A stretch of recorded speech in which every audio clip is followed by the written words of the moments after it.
ng bayan, maasahan anumang panahon. Magandang araw po sa ating lahat.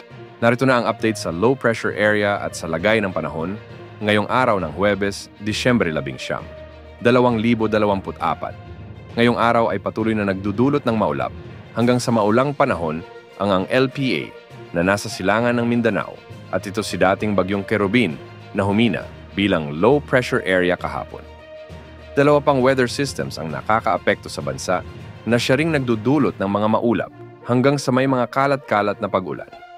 Huling namataan ang sentro ng LPA na ito sa layong 245 kilometro sa silangan Surigao City, Surigao del Norte. Dahil nga dito, asahan ang maulap na kalangitan na may kalat-kalat na pag-ulan at pagkidlat pagkulog sa silangang bahagi ng Visayas at Caraga. Posible ang flash floods or landslide, lalo na kung may mga umiiral na katamtaman hanggang sa malalakas na pag-ulan. Base naman sa forecast track nito, kikilos ito ng pakanluran sa mga susunod na araw. Tatawirin nito ang mga kalupaan ng Mindanao o Visayas at magdadala ng maulang panahon. Pagkalapit nito sa Palawan ay posible muling lumakas bilang bagyo. Magiging maulap naman ang mga kalangitan na may kalat-kalat na pag-ulan at pagkidlat pagkulog sa nalalabing bahagi ng Visayas at Mindanao dulot ng trough or extension ng LPA.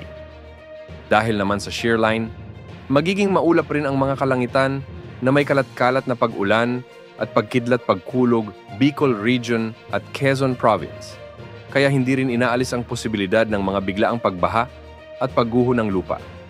Samantala, magdadala naman ng malamig na panahon at maulap na kalangitan na may mga pag-ulan ng amihan o northeast monsoon sa Cagayan Valley, Cordillera Administrative Region, Aurora, Marinduque at Romblon.